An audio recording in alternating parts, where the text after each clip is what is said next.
Olá, que tal? Tudo bem com você? Hoje aula essencial e importante para você levar o seu espanhol para outro nível. Hoje eu quero ensinar como é que a gente fala os principais sinais gráficos em espanhol, tá? Como é que a gente fala ponto? Como é que a gente fala vírgula? Ponto e vírgula? Como é que a gente fala aspas, hífen, travessão? O sinal agudo, como é que a gente fala tudo isso em espanhol? Aula incrível, pega o seu caderno, vem estudar espanhol comigo, que legal! Olha pessoal, depois eu vou fazer uma aula explicando a função, para que serve cada sinal. Hoje a gente vai aprender os nomes destes sinais, que você vai ter aí na sua lista de vocabulário, hein? Então vamos lá, começando com a palavra ou com o sinal ponto, né? Como é que a gente fala ponto, ponto final? A gente vai falar ponto, ponto. Eu vou colocar aqui o sinal gráfico, tá, para você, e também como é que escreve tudo para você nessa aula ficar bem bonitinho para você realmente aprender castelhano, certo? Então, el punto final. Então, como é que fala dois pontos?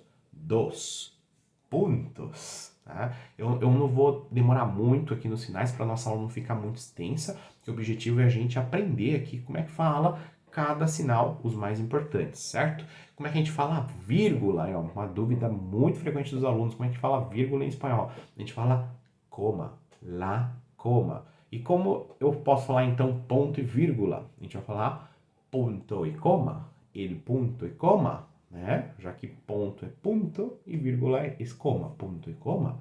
Como é que a gente pode dizer em espanhol, entre aspas ou aspas? A gente vai falar ecomias.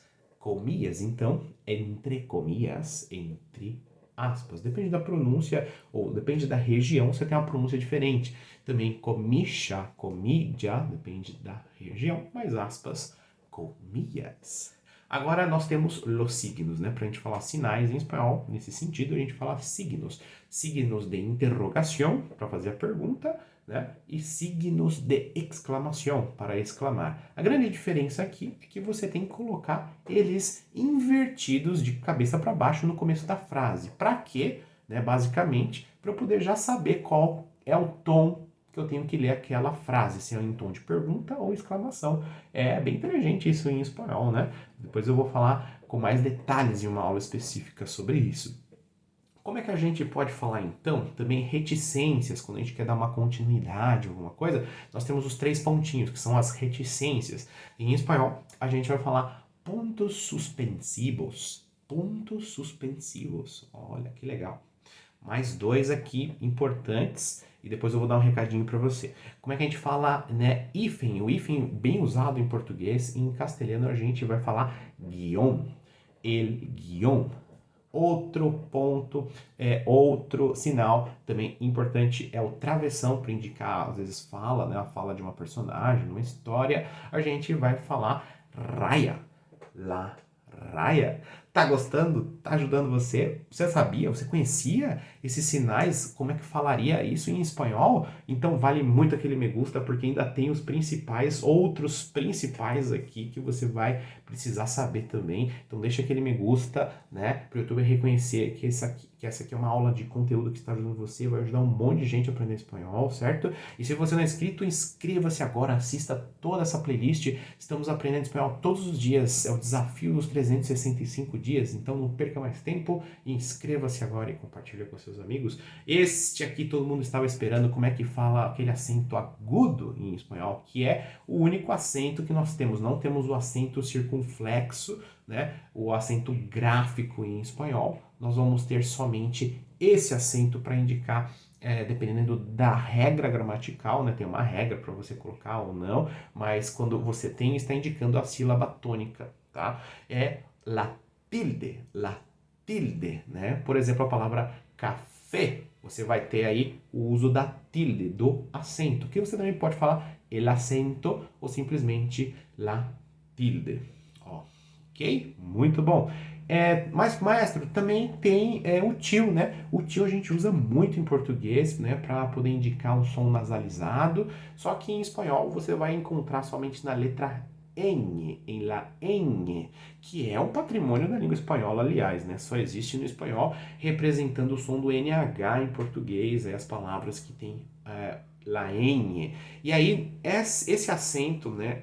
Não é um acento, na verdade, é só um sinal gráfico. A gente fala virgulia.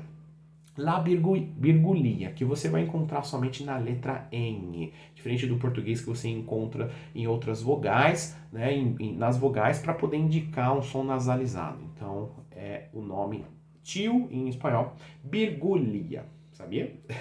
Mais três que eu acho que merece a nossa atenção é parênteses.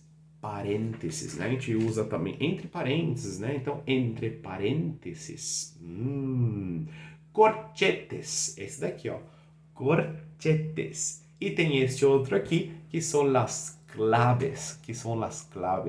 Que legal, hein? Aprendemos um monte. Ah, e para finalizar com chave de ouro, tem também aquele sinalzinho com os dois pontinhos em cima do U, você já viu? Existia até na língua portuguesa, que era o trema, só que em espanhol a gente ainda usa para representar o som do U. Por exemplo, na palavra pinguino. Esse sinal a gente fala diereces. Diereces. Ah, que legal, hein? Foi uma super aula. Espero que você tenha gostado, que você tenha anotado tudo. Vale muito a pena você compartilhar com os seus amigos para esse conhecimento chegar até eles também, né? E como estamos no nosso desafio, convido você a assistir a aula de amanhã. E reforçando, assista toda a playlist se você realmente quer melhorar o seu espanhol. Muitíssimas gracias e hasta amanhã.